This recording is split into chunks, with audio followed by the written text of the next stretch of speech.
So before we get to town, can I just attack her? Well, you can. Whether I want you to. And since she's not prepared, she doesn't get No. dexterity bonus. I mean, you hit her. I think he's going to try and kill you. Very, very mean. I'm Baldo the monk. After I joined the monastery, I had to abandon my real name, and the name that was assigned to me by a drunk leader of the monastery. So I'm a high elf, so I'm fairly thin, but fairly tall. 35, which is fairly young for an elf. Since I've spent enough time at the monastery, I'm actually an alcoholic, so I have a bit of a drinking problem. It's okay. Here is not a judging circle. Here is an accepting circle. It will when I spend all of your money on alcohol. Okay, maybe it will become a judging circle. Currently, it is not a judging circle. There we go. It's a happy circle. So that's 9 and 8. So he's going to try and kill you. 17. How do you feel about being killed? Well, so my name is James the Dwarf, and I'm just a regular dwarf who likes to outstand among others, typical dwarfs, by having I have a pink beard. Ooh, and I do wear a fancy platinum armory. But I do have a golden axe, even though it's not as strong, but it still can do its job, yeah. He turned out to be an evil monk. You shouldn't have trusted him. He betrayed you all at the end. James, unfortunately, has been killed. Oh no! However, you see, because I'm running this campaign, I am a vengeful god. So I'm going to just kill you. So I'm going to deploy some new things to arrest the monk for being evil. Poor James, bury him on the altar. I got a nice graveyard. Yeah, you're going to have it surrounded in this graveyard. But they're going to take you away, lead you back to prison where you belong, evil monk.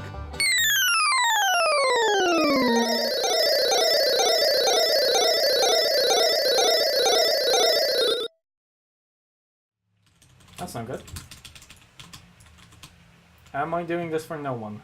Apparently so. Exceptional team.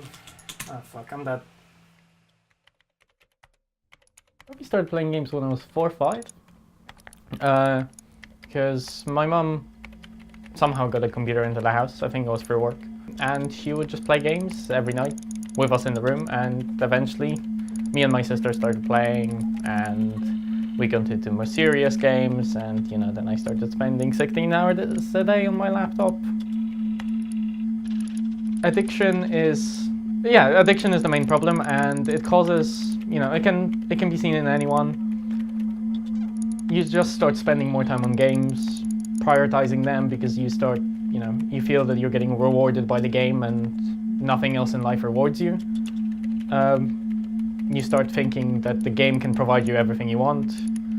And I've experienced that because I got bullied, I got into games, I found friends, you know, there was that satisfaction. I had friends who weren't bullying me, who weren't just insulting me because I'm a nerd or I'm foreign or something. And that's seen in this country quite a lot. My college grades suffered in first year because of that.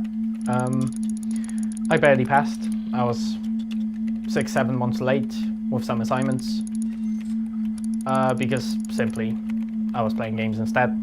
Just prioritized that. My lecturers contacted my family, and my family and my lecturers helped me resolve that issue. Most of the people that I'm friends with play games to some degree. You know, and that goes right the way through from people that, you know, play games on their phone just for casual sort of fun, right the way through to people who are as serious as I am about playing video games, to people that are a lot more serious than I am about playing video games. I mean, I've played like 12 hours continuously before, and that's fine. I tend to like taking breaks because you get hungry or you need to go for a drink. But, you know, I've had days where I've woken up at sort of like 9:30 in the morning, started playing League of Legends, and the only times I've stopped is to go cook lunch, come back, and play games whilst I'm eating lunch. Or I'm watching videos about the game whilst I finish my lunch to then start the next game. And I've gone on till, you know, midnight, 1 in the morning. So when I was 3 years old, I barely could reach the height of a table, but still I played the computer game.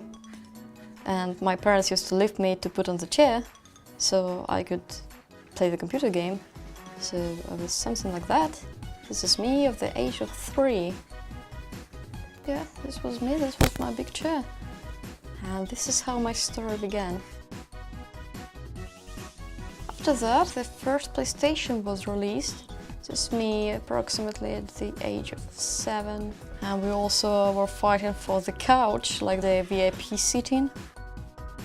When I moved to Kiev, we went to this Petrivka market. I will show my first purchase of an Xbox. I was at the age of 15 probably, and I was extremely happy. Guitar Hero release.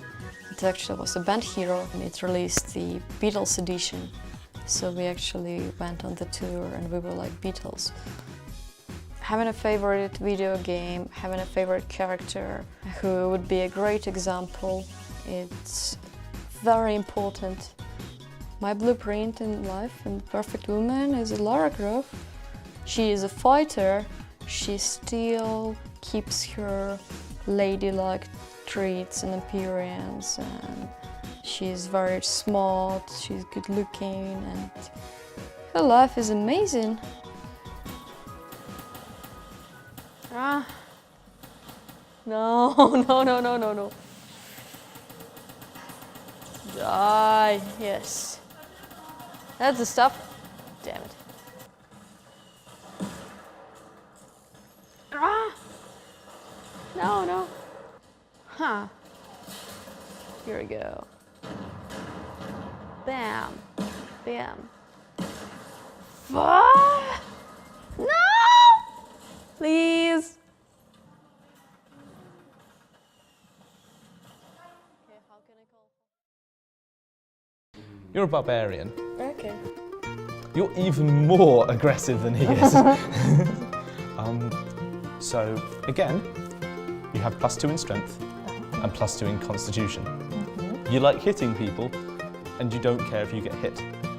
Dexterity and charisma +1. Because you like talking to people, but you're not very intelligent. Your intelligence is -1. He's not wearing any armour, he's just wearing some normal clothes, but he's weird. And jumps around and dances and uses magic. Okay. Wisdom is a bit different. Wisdom is sort of like how good you are at figuring things out. Wisdom and intelligence is kind of difficult to see the difference, and really it tends to be certain situations.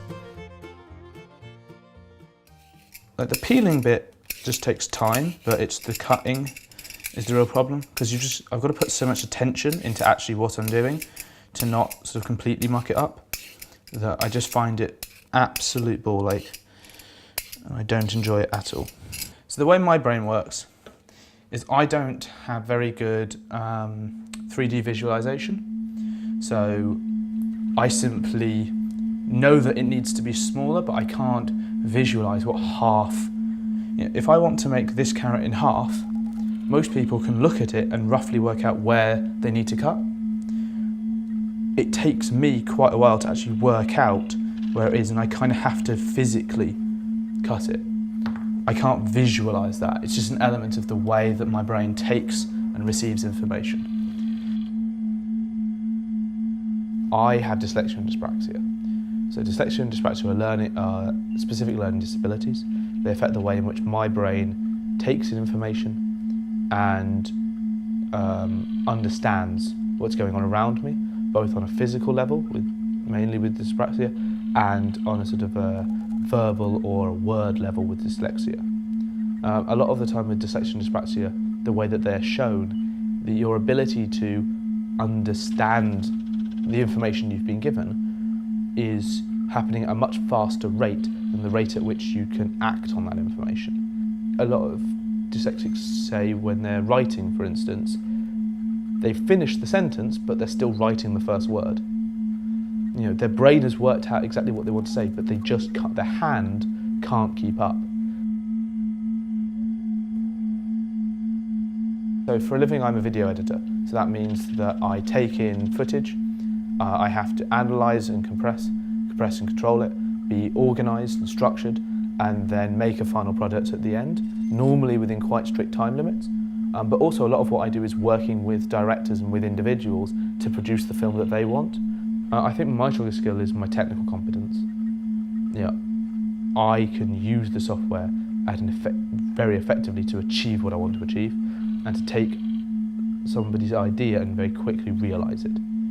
That knowledge of how a computer works and how to not get confused or frustrated by a complex interface with lots of different keys and lots of different options. There's nowhere better to learn how to do that in video games. I've played a video game with 30 different buttons.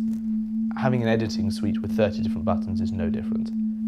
Games have helped me create muscle memory, which I then use in some of my editing softwares.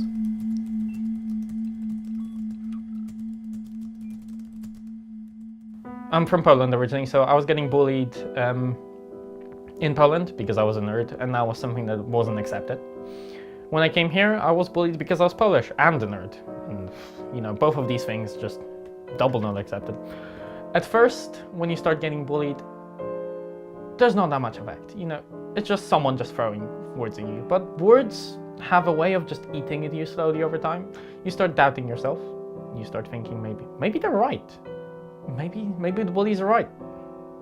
And then eventually you stop fighting it. You join them, and then you just start bullying yourself. And you keep pushing yourself down to the point where you don't feel you can speak to anyone just because you don't deserve anything. And when you reach that point, there's two ways that goes. One is a very negative way, and then the other one is escape. You escape into something else, something that can give you that way out. Video games, music, movies, books, whatever. Something that you can just run away into. I'm currently a master's student. I do Internet of Things with cybersecurity, which is the easiest way I describe it to people who don't understand what computers are is hacking. In a weird way, it does actually relate to me starting to play games, because I started playing games, I started being interested in how they work, how they're programmatically made, how I could maybe bypass some of the restrictions that the game engine has. Gaming and hacking, at least the competitive sides, are similar in some ways, except the stakes tend to be much higher.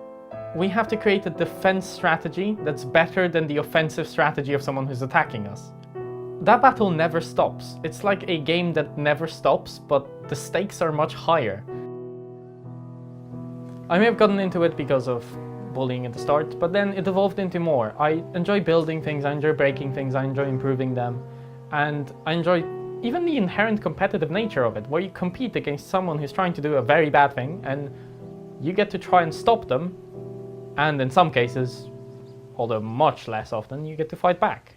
Bullies, yeah, they're similar to unethical hackers in some ways. You get your lunch stolen during lunch break by a bully, and then you get your bank account stolen by an unethical hacker because they want your money, and obviously they don't care about anything else. But unethical hackers tend to be much worse people than bullies. It's like an evolved form. So this is basically a short film about how you can miss the love of your life when you will be distracted by other things. And here you can see the establishing shots and then the introduction of a character. Basically the main character's name is Mariano. I just met a Spanish guy, Mariano, and he looked something similar to that. Kind of a funny, cartoonish guy. But then things drastically changed when he couldn't make it, so I have to find an actor.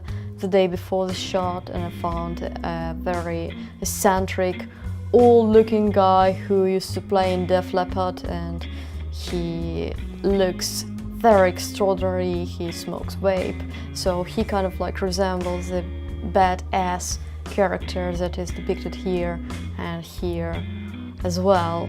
So basically, even this shot, it absolutely depicts the blocking of the scene as it is in the real movie.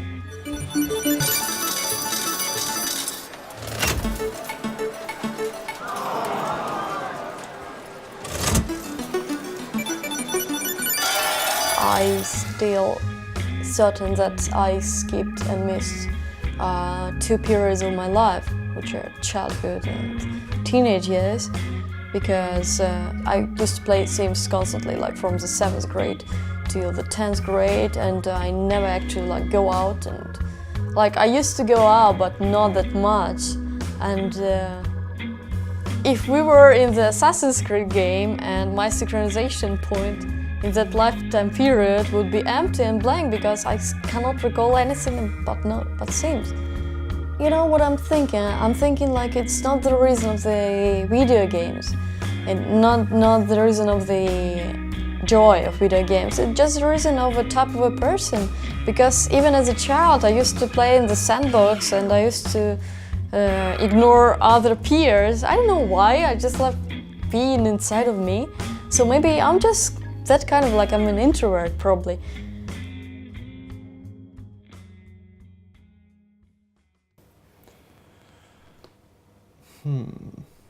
I think I will steal radioactive isotopes. Ooh. Yep. So that's 1 million from your opponent's stash. 1 from mine. Yeah, from every opponent's stash, and 2 specialists. There's a huge advantage to board games. Board games are great because you're physically with somebody, and so it's much easier for those strong emotions like happiness or joy or despair at losing. There's a human element to how that emotion passes that you can never quite have when you're just playing a video game. It's why people go and watch football or rugby or cricket at the stadium or at the pub with friends, because you're just getting a different experience. And I think everyone, no matter what you're into, wants that experience of being a group together and having that sort of person-to-person feeling of success and despair. Something that deals over 6 damage. Hold on, I can find it.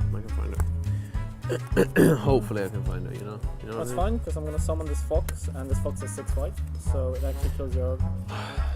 6 5, okay, but I want to kill this. If someone doesn't have any friends, that's not something that should be shunned. Most people think that, oh, you don't have any friends, that you must be a terrible person. No, it's just some people are just different and they won't gel with everyone. It's just about finding people with common interests. So if you're interested in, in arts, crafts, making movies, watching movies, listening to music, playing games, reading books, whatever your niche is, there are people in your area that genuinely will enjoy the same things you do, and you can build a community around that. It doesn't have to be in an online game. It can be anywhere.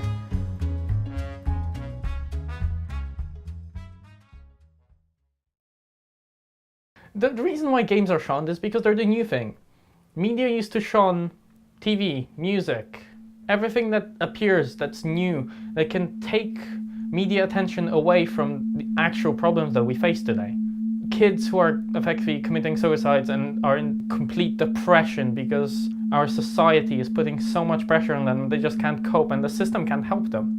But we have to care about the fact that games are making them addicted, because that's definitely the right issue to care about. Oh, it's not that, society is causing problems, it's the video games. That's why people are violent. It's not poverty, it's the video games. The riots in Tottenham, for example, in 2010, what was that caused by? It was caused because a black teenager was shot by a police officer. It's very easy to say, yeah, but it was also caused by violent music and rap and video games and films. Or it was caused by a lack of social cohesion, inability for the police and the locals to talk to each other, and a sense of frustration and poverty, and the fact it was really, really hot outside and people wanted something to do. It's not the video game's fault a lot of the time, and they're a very useful scapegoat, and especially if you are somebody who doesn't play video games, who sees them as potentially violent, and just sees the violent video game rather than the educational video game, it's easy to believe that narrative. I used to play a game called DDO, which is Dungeons & Dragons Online, and on my server there was a couple who met each other, I think in 2009, if I remember correctly. They got married shortly after, and the guild master from the guild and most of the guild got invited to their wedding because they were their friends. And that was, sure, it's a bit weird, I mean, you think about it, it's again people you've met online. But in itself, that's kind of beautiful. Because you've built up that community and you feel comfortable enough being with them. And you want to share that moment with them. It's amazing. In the centre of it is a stone table. Sort of flat ledge with 4 pillars holding it up. On top of it is the sapphire. It's clearly worth a lot of money. It's definitely what we want to steal. However, there is a tiny problem. Between you